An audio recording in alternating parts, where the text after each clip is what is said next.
Encontrei uma mala velha na garagem pertencente ao meu falecido marido. Eu não a havia aberto em 15 anos. Dentro havia pilhas de dinheiro e uma chave com um endereço. Quando cheguei e bati na porta, uma mulher estranha. Bom dia, queridos ouvintes. É Helena novamente. Fico feliz que vocês estejam aqui comigo. Por favor, inscrevam-se no meu canal e deem like neste vídeo. E também me digam nos comentários de qual cidade vocês estão ouvindo. Assim posso ver até onde minha história viajou. Meu nome é Helena Voss. Tenho 58 anos. Moro em Campinas, São Paulo. E por 15 anos, eu disse a mim mesma que era o tipo de mulher que havia feito as pazes com o passado. Eu estava errada. Roberto e eu fomos casados por 22 anos. Nos conhecemos em um piquenique da igreja no verão de 1985. Ele era alto, com maxilar quadrado, com um jeito de ouvir que fazia você se sentir a única pessoa na sala. Compramos a casa na Rua das Acácias quando eu tinha 31 anos. Pintamos a cozinha de amarelo juntos. Discutíamos sobre dinheiro do jeito que todos os casais fazem e fazíamos as pazes do jeito que a maioria dos casais não se incomoda mais em fazer. Tivemos uma boa vida. É isso que eu dizia às pessoas quando elas perguntavam. É isso que eu dizia a mim mesma. Roberto morreu de ataque cardíaco em abril de 2009. Ele tinha 54 anos. Os paramédicos disseram que foi rápido, que ele provavelmente sentiu muito pouco. Eu me agarrei a esse detalhe do jeito que você se agarra a um corrimão no escuro. Por semanas após o funeral, eu me movia pela nossa casa como uma visitante, tocando sua lâmina de barbear na prateleira do banheiro, sua caneca de café no balcão, a pilha de revistas de pesca e caça que ele sempre pretendia ler. Doei as roupas dele em outubro e chorei por 3 dias seguidos. Depois voltei ao trabalho no consultório odontológico, onde eu era recepcionista havia 16 anos, e disse a mim mesma que o luto era algo que você carregava, não algo que você curava. Os anos passaram do jeito que os anos passam quando você está sozinho, ocupado e cuidadoso para não querer demais. Mantive a casa. Cuidei do jardim. Minha melhor amiga Ellen vinha jantar toda quinta-feira. Eu não estava infeliz. Eu estava, acho, entorpecida, que é uma coisa completamente diferente, embora possa parecer a mesma por dentro. Olhando para trás agora, consigo ver as coisas que escolhi não notar. Uma ligação que Roberto atendeu na garagem com a porta fechada. Uma viagem de fim de semana para Ribeirão Preto, para uma conferência que não deixou cartão de visitas, recibo de hotel, nenhuma história que eu pudesse repetir para alguém. Um nome, Lívia, mencionado uma vez rapidamente em conexão com uma conta de cliente, depois nunca mais mencionado. Eu arquivei essas coisas do jeito que você arquiva um recibo de algo que não lembra de ter comprado. Eu não joguei fora. Só parei de olhar para elas. Foi a venda de garagem que começou tudo. Minha vizinha Pan sugeriu. Helena, você não tocou metade daquela garagem em anos. Ela disse, não de forma indelicada, do jeito que vizinhos dizem coisas verdadeiras. Ela estava certa. Eu pretendia organizar as prateleiras de Roberto desde o outono, e um sábado, no início de março, eu finalmente vesti uma camisa de flanela velha e fui fazer isso. As caixas mais próximas da porta foram fáceis, latas de tinta velhas, um soprador de folhas quebrado, luzes de Natal emaranhadas em algo que nunca mais poderia ser desenrolado. Trabalhei firmemente por 2 horas, empilhando coisas na entrada da garagem, encontrando um estranho conforto no simples ato de decidir o que guardar e o que deixar ir. E então puxei um recipiente de plástico de armazenamento da prateleira de cima e atrás dele. Encaixado no canto onde a prateleira encontrava a parede, havia uma mala. Era uma Samsonite marrom de casco rígido, do tipo que pararam de fabricar nos anos 90. Eu não a reconheci. Eu tinha sido casada com Roberto por 22 anos e nunca tinha visto aquela mala. Fiquei ali por um longo momento com poeira nas mãos e o ar frio de março entrando pela porta aberta da garagem, e senti algo que não conseguia nomear. Não exatamente medo, não exatamente curiosidade, mas algo mais antigo e mais quieto que ambos. Coloquei a mala na velha bancada de trabalho de Roberto. As travas estavam duras, mas não trancadas. Eu as pressionei e elas cederam com um som como um pequeno tiro no silêncio. Dentro, empilhados em feixes apertados com elásticos, havia dinheiro, notas de R, arrumadas com uma arrumação que parecia deliberada, quase cerimonial. Eu não contei naquele momento. Não consegui. Minhas mãos tremiam demais, mas eu podia ver que havia uma grande quantidade, mais do que uma pessoa guarda, mais do que uma pessoa esquece.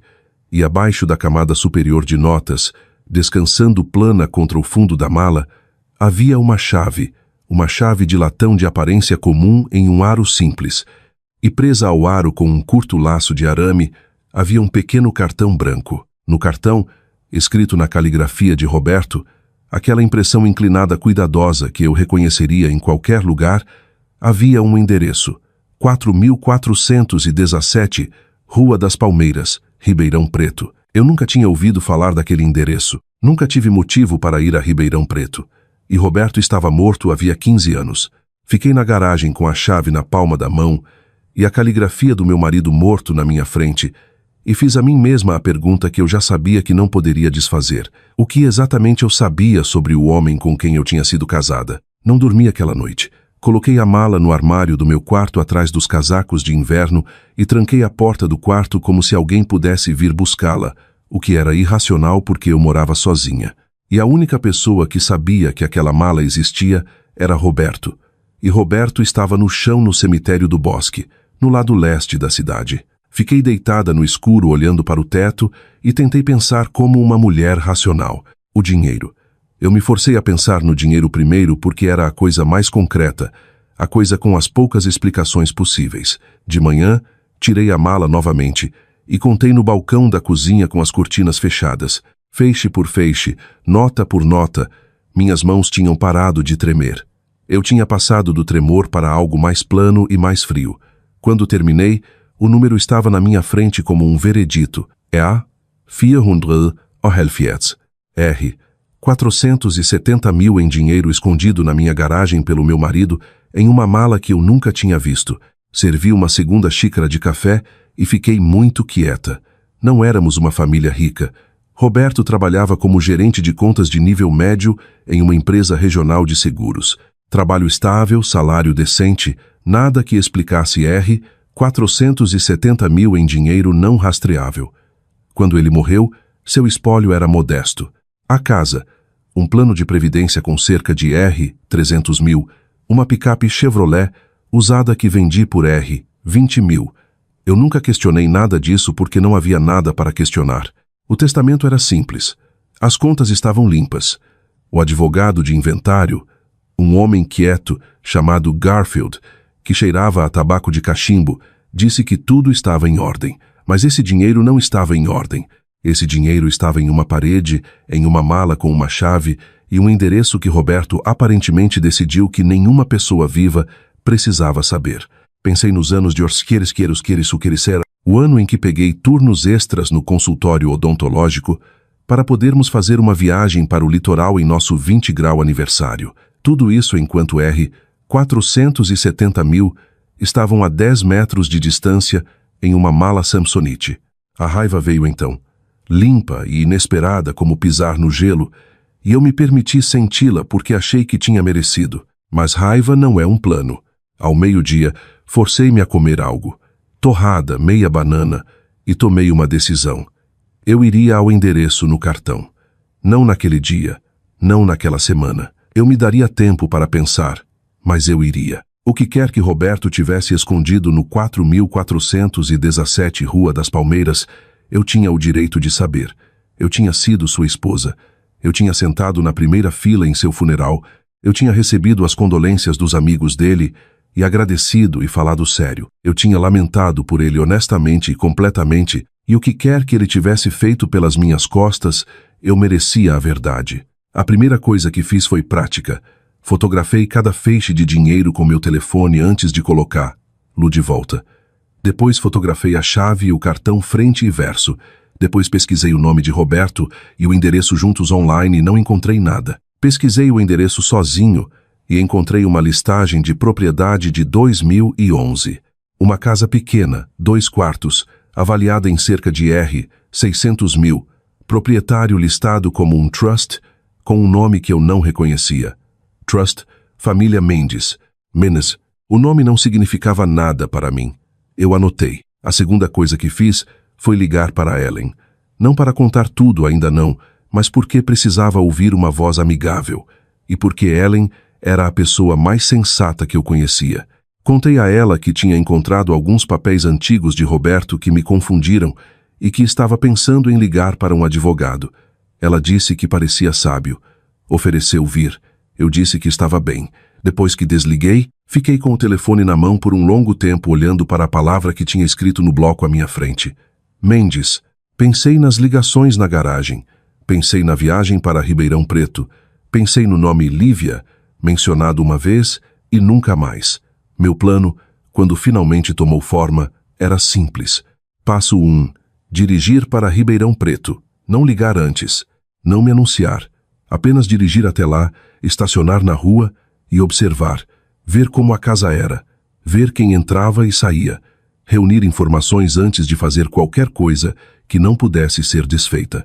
Passo 2. Encontrar um advogado. Não o Garfield. Alguém novo. Alguém sem relacionamento anterior com o espólio de Roberto. Passo 3. Se necessário, ir ao banco onde Roberto tinha suas contas e solicitar o histórico completo de transações. O que quer que ele tivesse escondido, o dinheiro deixa um rastro. Eu tinha aprendido isso com anos ouvindo o próprio Roberto falar sobre as finanças de seus clientes na mesa de jantar. Ele tinha me contado a verdade sobre as mentiras de outras pessoas. Só nunca tinha me contado sobre as dele. Olhei pela janela da cozinha para o quintal, o jardim que eu tinha cuidado por 15 anos, o carvalho que Roberto plantou nosso primeiro primavera na casa, a porta da garagem que ainda estava aberta desde a manhã. Todos os detalhes comuns de uma vida que eu achava que entendia. O quão bem nós realmente conhecemos as pessoas que amamos. Eu não tinha a resposta, mas ia descobrir. Dirigi para Ribeirão Preto em uma quarta-feira. Disse a Ellen que tinha uma consulta no dentista em São Paulo. O tipo de pequena mentira que sai tão facilmente que assusta um pouco. Saí de Campinas às 10 da manhã, pegando estradas secundárias, porque não estava pronta para sentir que estava com pressa. O interior de março estava marrom e plano, o céu da cor de água de louça velha. E dirigi com o rádio desligado e ambas as mãos no volante, e o endereço digitado no GPS do meu telefone, como um destino que eu tinha todo o direito de visitar. Ribeirão Preto não é uma cidade grande. Demorei menos de 20 minutos para encontrar a Rua das Palmeiras. Passei pela casa uma vez sem parar. Uma passagem cuidadosa, lenta o suficiente para ver, mas não lenta o suficiente para parecer suspeita. O 4417 era uma casa estilo rancho bem cuidada com revestimento creme e persianas verdes escuras. Um caminho de concreto levava a uma varanda coberta na frente. Havia um Honda Accord, prata modelo recente na entrada. Um móbile de vento pendurado perto da porta da frente. Caixas de flores na grade da varanda vazias nesta época do ano. O efeito todo era de uma casa que era genuinamente habitada e genuinamente cuidada. Estacionei 2 quarteirões adiante e fiquei sentada com meu café, esfriando no porta-copos. Observei por 40 minutos. Uma mulher saiu uma vez para verificar a caixa de correio. Meados dos 40, cabelo escuro curto, vestindo um cardigan cinza sobre jeans escuros. Ela se movia com a autoridade fácil de alguém em sua própria casa. Puxou uma pequena pilha de correspondência, olhou rapidamente e voltou para dentro sem olhar para cima. Ela não me viu. Não tinha motivo para isso. Dirigi para casa sem parar. Eu ainda não sabia o que faria com o que tinha visto, mas tinha visto. Na manhã seguinte, liguei para uma advogada. O nome dela era Patrícia Novak.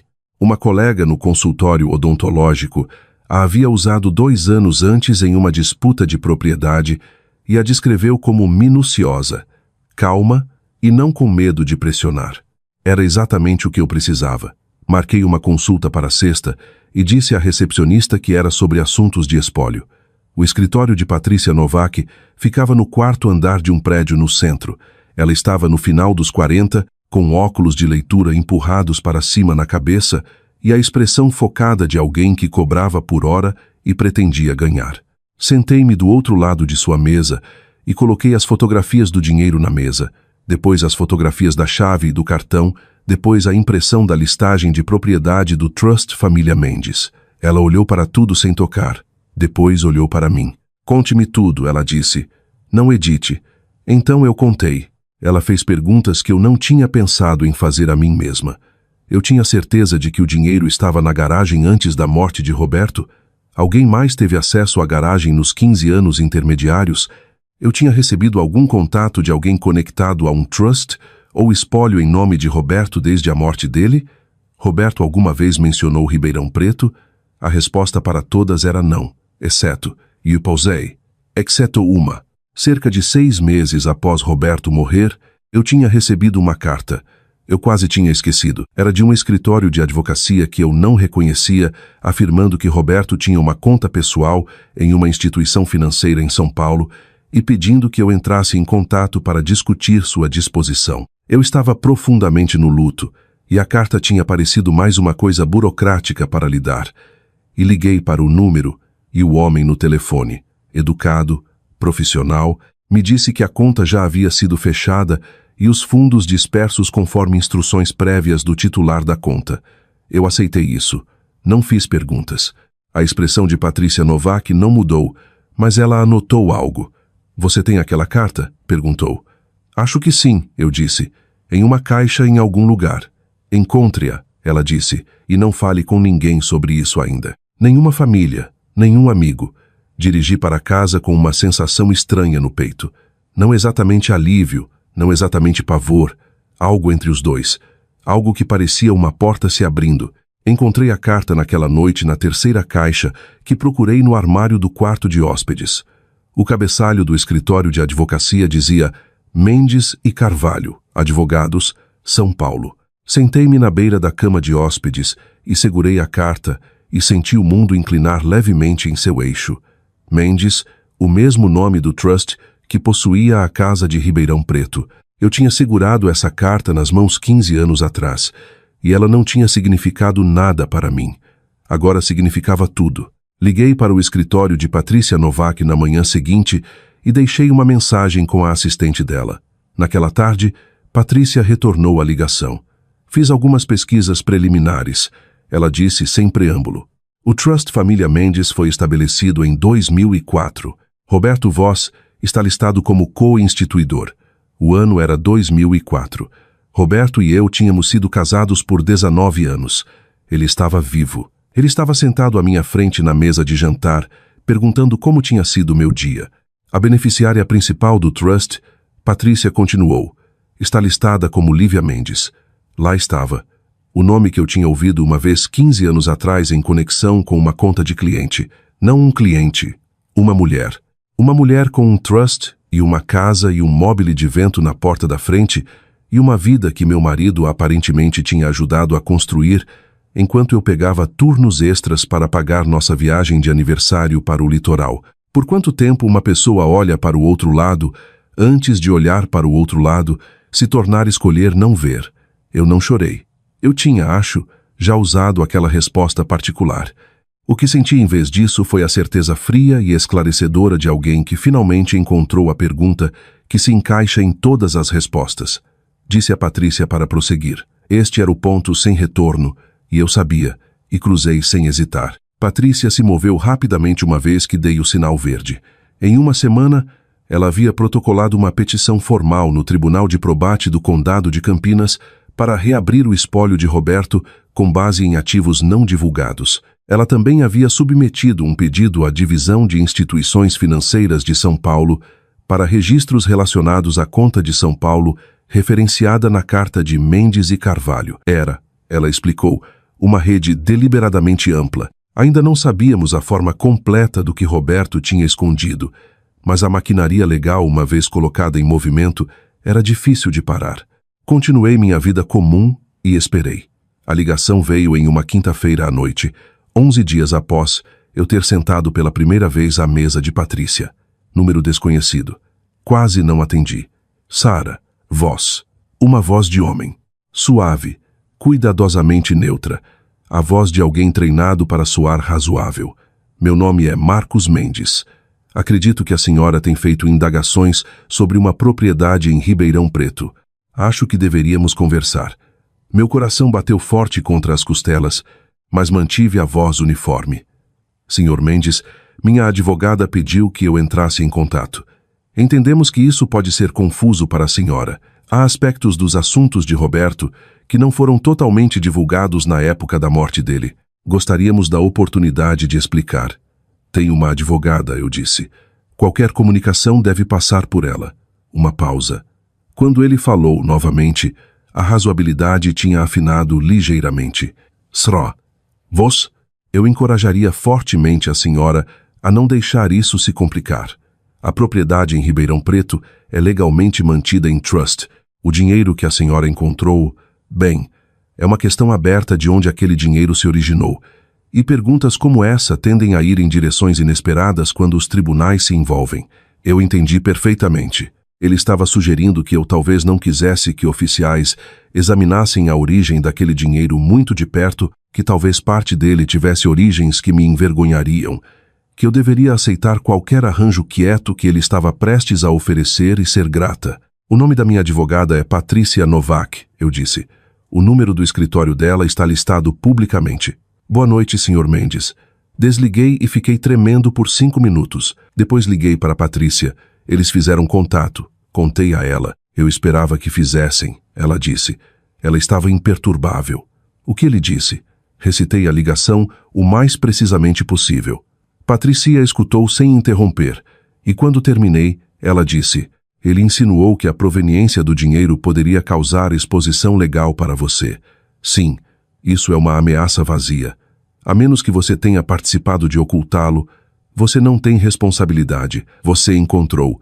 Você reportou ao conselho. Fez tudo corretamente. Ela pausou. Isso nos diz que eles estão preocupados. Pessoas que não têm nada a esconder não fazem ligações como essa. Ela estava certa. A ligação tinha me abalado, mas também tinha confirmado algo. Marcos Mendes não estava se aproximando de boa fé. Ele estava se aproximando porque a petição o tinha assustado. Na semana seguinte, uma carta certificada chegou de Mendes e Carvalho. Estava endereçada à minha casa. Dentro havia um documento de uma página afirmando que o dinheiro que eu tinha encontrado eram procedis de empréstimo adiantados a Roberto Voss por Lívia Mendes em 2007 e que o espólio Mendes tinha uma reivindicação legal para recuperar esses fundos. Anexada estava uma nota promissória notarial. A assinatura de Roberto estava no fundo. Olhei para aquela assinatura por um longo tempo. Parecia a caligrafia de Roberto, mas algo estava errado com ela, ligeiramente muito arrumada, muito uniforme, como se quem quer que a tivesse produzido tivesse sido cuidadoso em vez de natural. Fotografei e enviei a imagem para Patrícia imediatamente. 2 dias depois, ela me ligou de volta. Tive um analista de caligrafia olhando isso informalmente. A opinião dele é que isso é quase certamente uma falsificação, não uma crua. Alguém que conhecia a assinatura de Roberto e copiou com cuidado, mas falsificada. Eles haviam fabricado um documento legal. Isso não era um movimento defensivo, isso era desespero. Patrícia protocolou uma moção solicitando que a chamada nota promissória fosse submetida ao tribunal para exame forense formal. O escritório de Marcos Mendes respondeu com uma barragem de protocolos, moções para arquivar, desafios à jurisdição, pedidos de atrasos. O papel voava dos 2 lados agora. E aprendi que a guerra legal é conduzida lentamente e caramente, e com uma grande quantidade de papelada que significa muito pouco, até que de repente significa tudo. Mantive minha posição. Respondi a cada documento que Patrícia me enviou. Anotei tudo o que lembrava. Fiquei longe das redes sociais. Não liguei para a casa de Lívia Mendes, não dirigi de volta para Ribeirão Preto. E então, após 6 semanas disso, acordei uma manhã e descobri que não conseguia sair da cama. Não porque estivesse doente, porque estava exausta de um jeito que o sono não consertava. A adrenalina que tinha me carregado até ali finalmente tinha queimado. E por baixo havia o luto. Não luto fresco, mas o velho luto que eu nunca tinha terminado. Agora aberto novamente. E cru. Eu tinha amado Roberto Voss. O que quer que ele tivesse feito, eu genuinamente o amei. E ele tinha sentado à minha frente na mesa de jantar e perguntado como tinha sido meu dia e sabido toda vez o que estava escondendo. Liguei para Patrícia e disse que precisava de alguns dias. Ela disse que estava bem, que nada estava pegando fogo, que eu tinha tempo. Liguei para o consultório odontológico e tirei 3 dias pessoais. Fechei as cortinas e dormi, e comi sopa, e assisti filmes antigos, e me permiti sentir cada coisa que tinha mantido à distância por 6 semanas. a traição, a humilhação, o estranho luto dolorido de lamentar alguém que você estava no processo de perceber que nunca tinha conhecido plenamente. No quarto dia levantei, fiz café e abri as cortinas. Eu ainda estava de pé. Isso era o suficiente. A oferta veio em uma terça-feira, 2 semanas após eu ter voltado ao trabalho. Chegou por e-mail, não pelo escritório de Patrícia, diretamente para meu endereço pessoal, o que me disse que Marcos Mendes tinha feito alguma pesquisa. O assunto era uma resolução justa para todos. Li uma vez de pé no balcão da cozinha com minha roupa de trabalho, depois encaminhei para Patrícia antes do primeiro gole de café. A oferta era elegante de um jeito cínico. Lívia Mendes estava preparada para reconhecer que certos ativos de Roberto tinham sido misturados entre suas casas.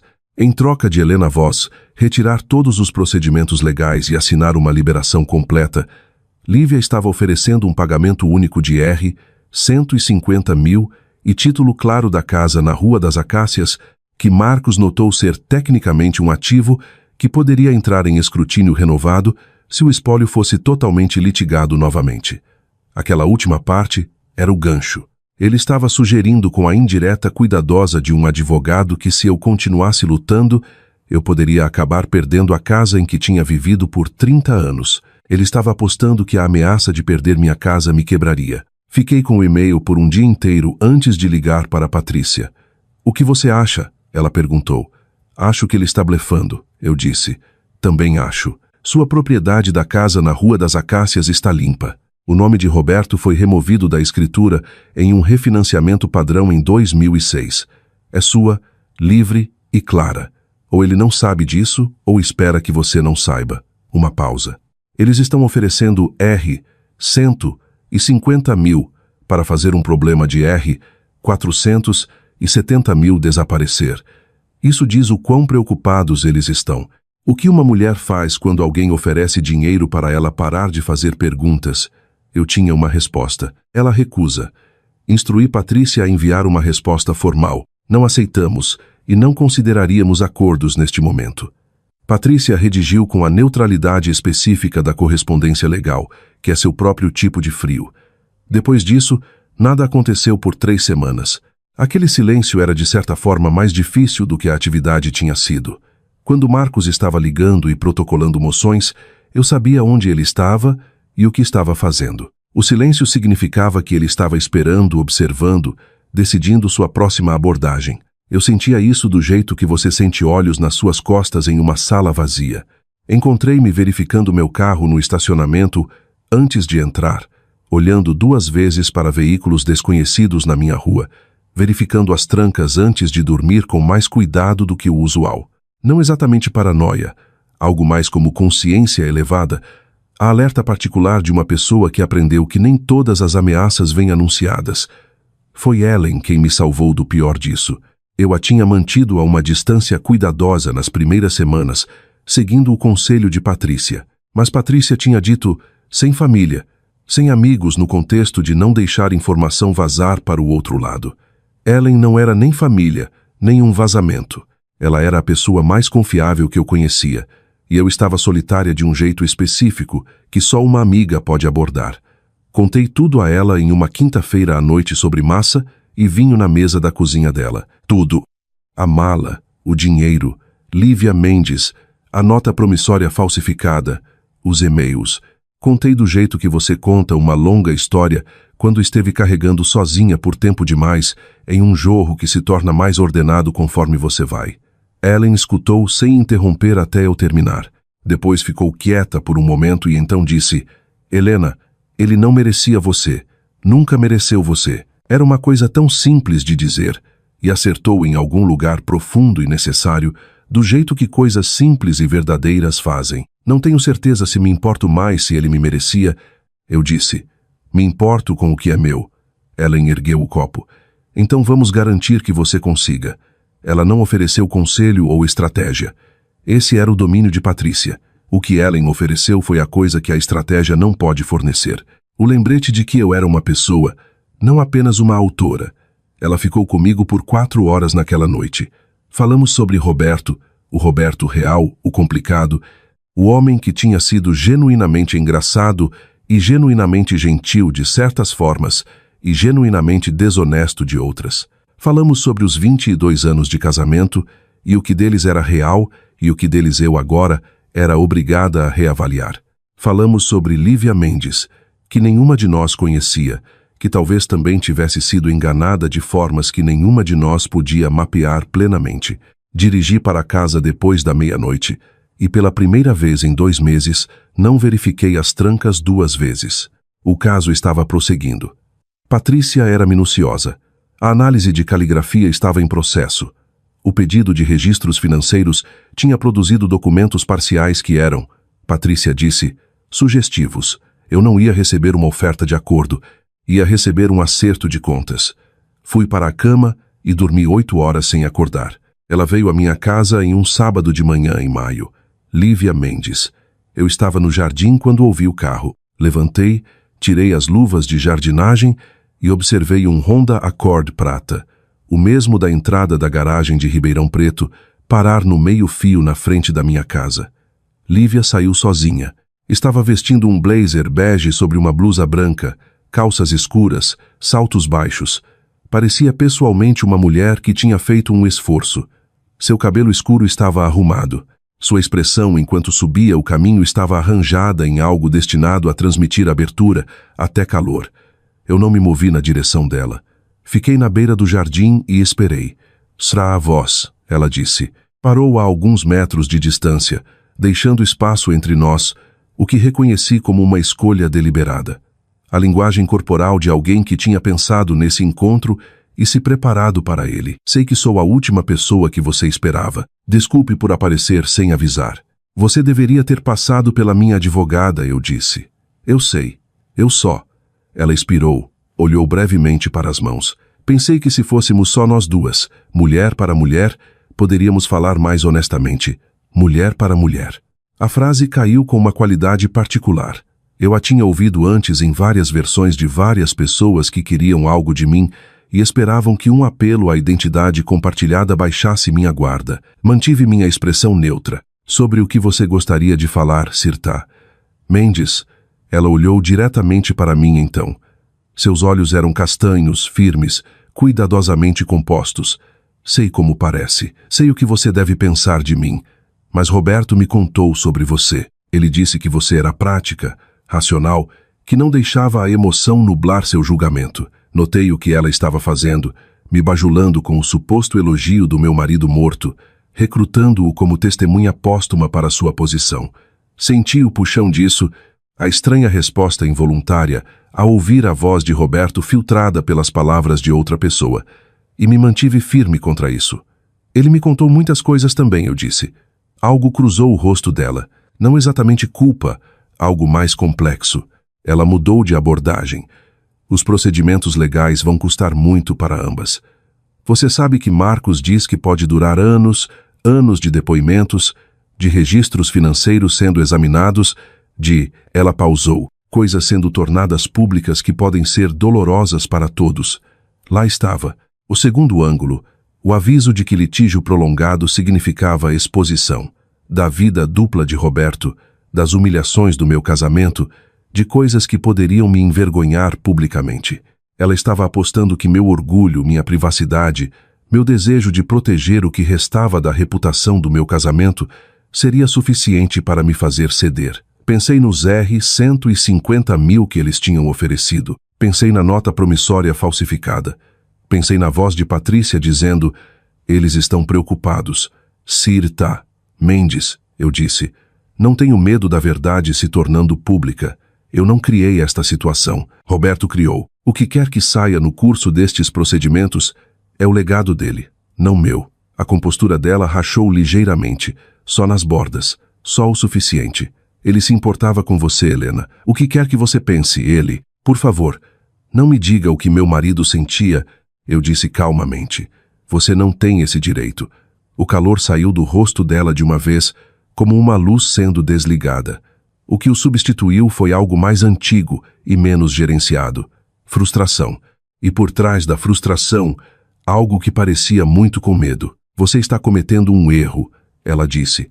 Sua voz estava plana. Agora, Marcos tem recursos que você não tem. Ele vai arrastar isso até você não poder mais pagar. Ele vai fazer você desejar ter aceitado o acordo. Então ele vai me fazer desejar, eu disse. Mas ainda terei a verdade, e o tribunal ainda terá a análise forense daquela nota promissória.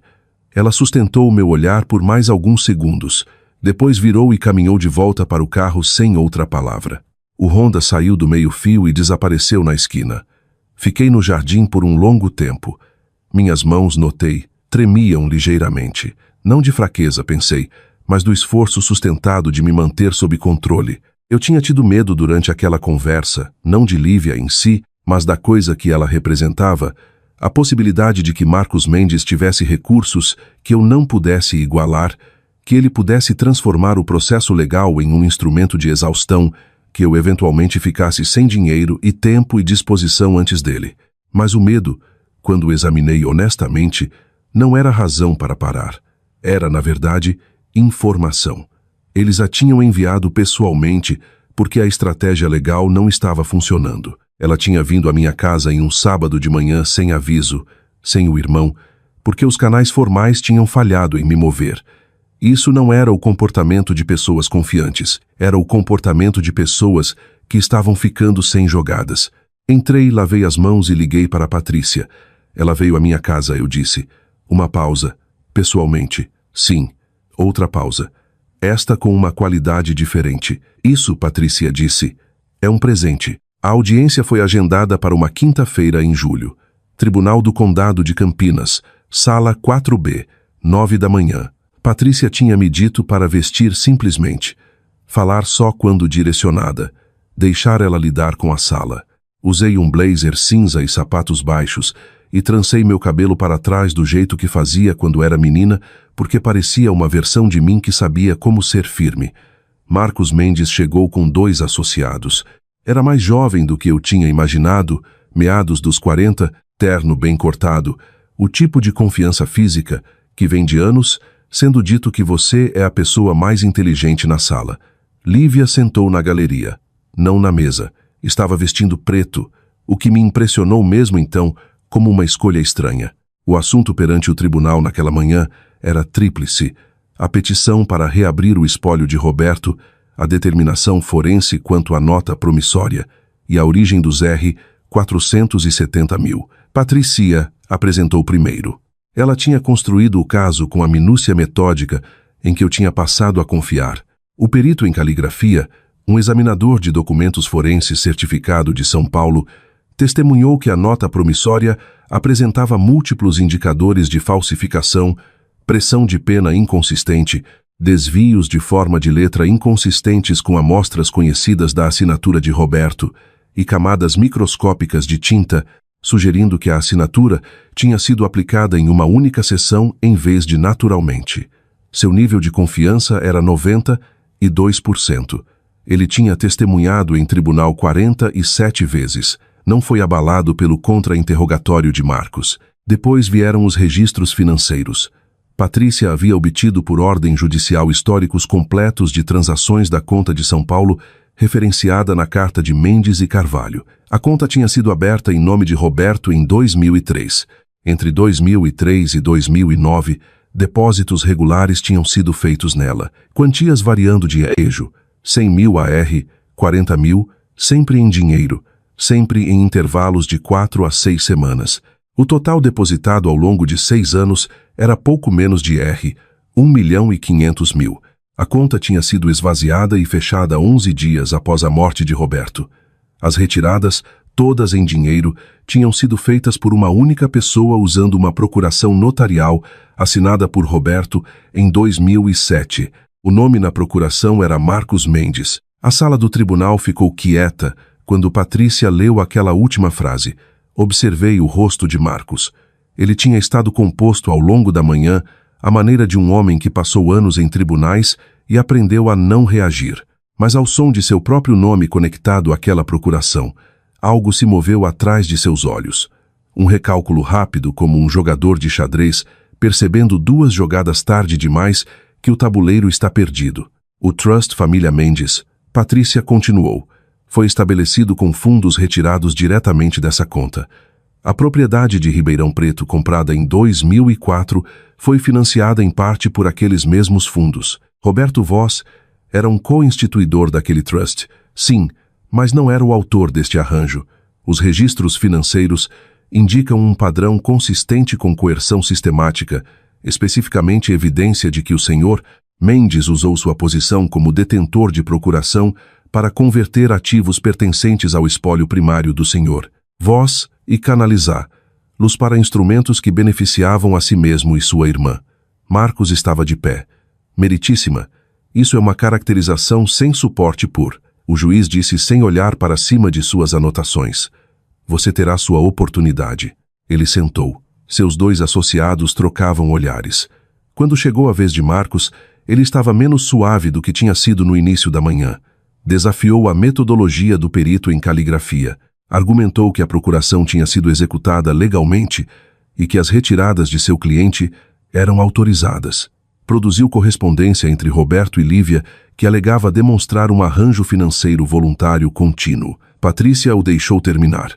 Depois introduziu um único documento adicional, uma carta escrita por Roberto Voss, datada de março de 2008, endereçada a ninguém em particular. Uma carta que tinha sido encontrada em um envelope colado no forro interno da mala, que eu só descobri quando Patrícia, por minha instrução, examinou a mala mais minuciosamente. Eram 4 páginas na caligrafia de Roberto. Eu tinha lido.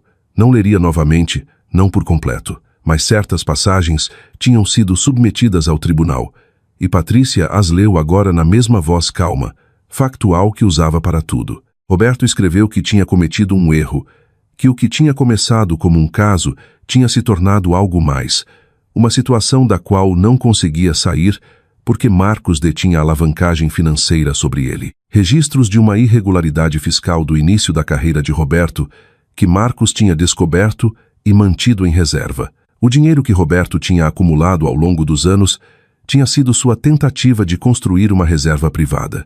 Dinheiro que Marcos não controlava e não podia tomar. Roberto não soubera como me contar, não soubera como terminar. Tinha sido, ele escreveu, um covarde. Ele tinha escrito tudo, tudo na mala, quase como se parte dele quisesse ser descoberta. Sentei à mesa da autora e não chorei. Tinha chorado o suficiente em particular. Aqui nesta sala, senti algo mais limpo que luto, algo que era quase, apesar de tudo, o alívio de uma pergunta finalmente respondida. Marcos Mendes não perdeu o controle dramaticamente.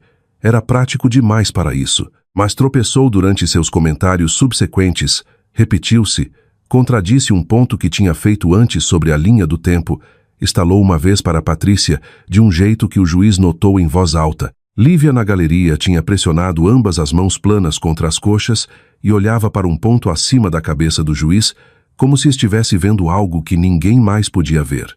O juiz suspendeu. Entregaria sua decisão em 2 semanas. Enquanto saíamos da sala do tribunal, Marcos se aproximou de mim no corredor, não exatamente ameaçador, mas deliberado, perto o suficiente para eu sentir seu perfume. Isso não acabou, ele disse baixinho. Olhei para ele e não senti nada em particular. Claro que acabou, eu disse. A decisão veio em uma segunda-feira. Patrícia me ligou às 8h15 da manhã. Eu estava sentada à mesa da cozinha com minha segunda xícara de café e tinha aprendido nos meses passados a atender às ligações dela sem me preparar demais. Ela sempre ia direto ao ponto e não havia uso intencionar antes de chegar lá. Ganhamos, ela disse. 2 palavras. 11 meses de trabalho contidos em 2 palavras. Coloquei minha xícara de café para baixo cuidadosamente. O juiz tinha decidido em cheio em cada assunto perante o tribunal. O espólio de Roberto foi reaberto. O Tribunal de Probate assumiu jurisdição sobre todos os ativos conectados ao Trust Família Mendes que tinham se originado da conta oculta de Roberto, incluindo a propriedade de Ribeirão Preto, avaliada na avaliação atual em R$ 735 mil, e os ativos líquidos restantes do Trust, que tinham sido congelados pendente da decisão. A nota promissória falsificada foi declarada legalmente nula. Os R$ 470 mil que eu tinha encontrado na garagem foram considerados parte do espólio não divulgado de Roberto e seriam tratados de acordo no acordo final. A propriedade de Ribeirão Preto foi ordenada vendida após custos legais e os cálculos finais do espólio. Minha parte dos ativos recuperados chegou a pouco menos de R$ 1.050.000. Fiquei com aquele número por um longo momento antes de conseguir me fazer repeti-lo para Patrícia, só para ter certeza de que tinha ouvido corretamente. Ela confirmou sem hesitação. Marcos Mendes saiu pior. A decisão do juiz incluía um encaminhamento formal à Ordem dos Advogados de São Paulo para a investigação da conduta de Marcos na execução de retiradas sob a procuração.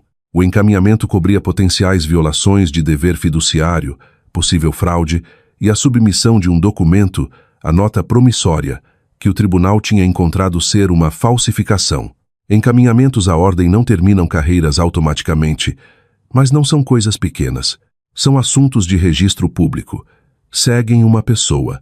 Em uma semana da decisão, o escritório de Marcos, Mendes e Carvalho emitiu uma declaração de que ele estava tirando uma licença indefinida. Adicionalmente, Patrícia tinha coordenado silenciosamente com a Secretaria da Fazenda de São Paulo, que tinha se interessado separadamente pela conta oculta, uma vez que sua existência se tornou parte do registro do tribunal. O espólio de Roberto devia impostos atrasados sobre a renda não divulgada. Essa responsabilidade foi avaliada e acertada contra o espólio, significando em termos práticos contra os ativos do trust em vez dos meus.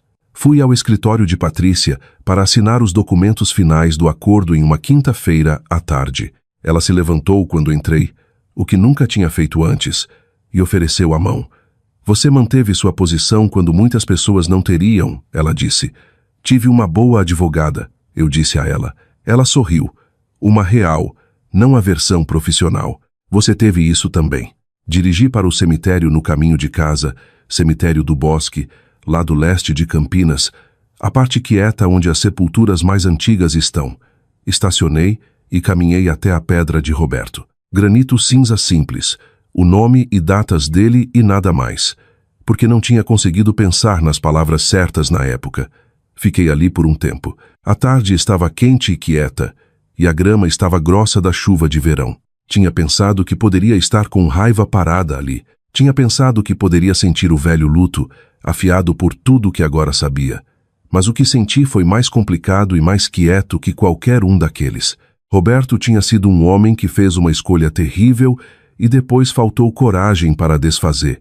Lá e que tinha sido em seus anos finais, aparentemente preso nas consequências de suas próprias decisões.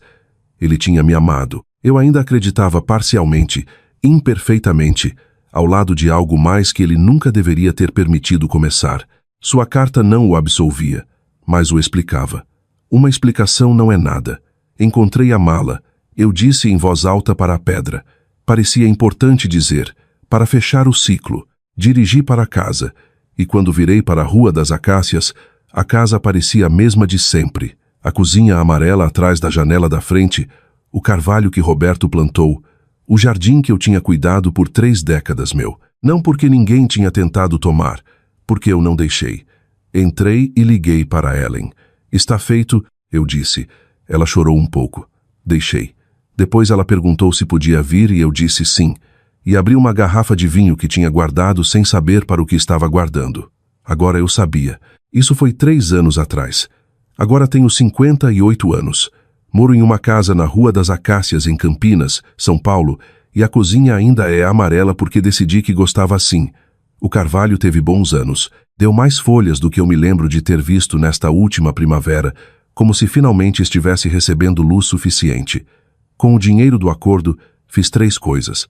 A primeira foi prática, quitei o resto da minha hipoteca. A casa é minha de direito agora em todo o sentido da palavra, e há uma satisfação específica nesse fato que eu não sabia que estava perdendo até ter lá. A segunda foi pessoal. Me aposentei do consultório odontológico. 27 anos é tempo suficiente. Fiz uma aula de cerâmica no outono, mal, entusiasticamente, sem talento nenhum, e depois uma aula de pintura a óleo no inverno. E descobri que tenho um olho passável para a cor e uma incapacidade completa de renderizar qualquer coisa com linhas retas.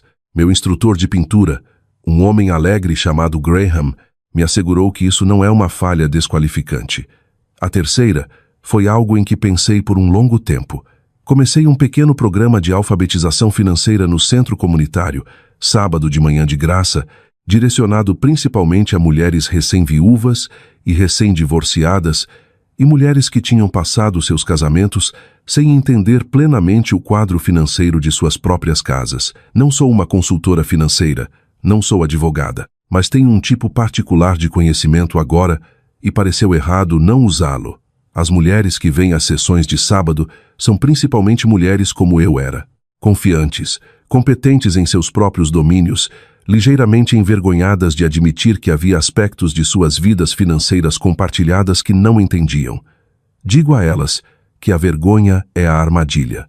A vergonha é como você acaba parada em uma garagem 15 anos tarde demais, segurando uma chave para uma vida que seu marido construiu sem você. Isso não é uma palestra que dou gentilmente, é uma palestra que dou por experiência. Ellen vem ocasionalmente e distribui café e olha feio para qualquer um que pareça cético. Ela é, como sempre foi, a pessoa mais confiável que conheço. Quanto a Marcos Mendes, a Ordem dos Advogados de São Paulo concluiu sua investigação 14 meses após a decisão. Ele foi suspenso da prática por 2 anos, por violações de dever fiduciário e por seu papel na preparação e submissão da nota promissória falsificada. Ele não perdeu sua licença permanentemente. O sistema é nesse aspecto mais perdoador do que eu poderia ter desejado. Mas perdeu seu escritório. Mendes e Carvalho dissolveu em 6 meses do encaminhamento à ordem se tornar público. Seu nome, que uma vez significou algo em certos círculos jurídicos de São Paulo, agora significa algo diferente. Não tenho prazer nisso. Ou melhor, tento não ter. Alguns dias sou mais bem-sucedida que outros. Lívia Mendes vendeu a casa de Ribeirão Preto para pagar custos legais e se estabeleceu em São Paulo. Não sei de sua vida diária e não busco saber. Ela foi enganada por Roberto, pelo menos em parte. O grau de sua participação voluntária nas ações mais deliberadas de Marcos nunca foi totalmente adjudicado, e aprendi a viver com essa ambiguidade. Ela não era inocente, não era a pior pessoa nesta história. A vida tem um jeito de conter ambas as coisas ao mesmo tempo. O que sei é isto. Ela foi deixada, como eu, para organizar os pedaços de uma vida que um homem desonesto tinha parcialmente construído para ela. A diferença entre nós é que organizei a minha nos meus termos. Meu jardim está extraordinário este ano. As peônias estão particularmente boas, fofas, excessivas, quase constrangedoramente abundantes, que é exatamente o que peônias devem ser.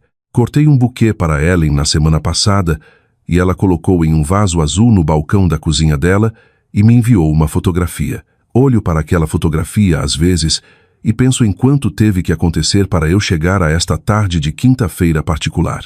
A mala, a chave, o tribunal, tudo. E o quão improvável parece em retrospecto que estou aqui feliz e cultivando flores. Mas improvável não é o mesmo que impossível. E impossível nunca é o mesmo que inevitável. Eu continuei.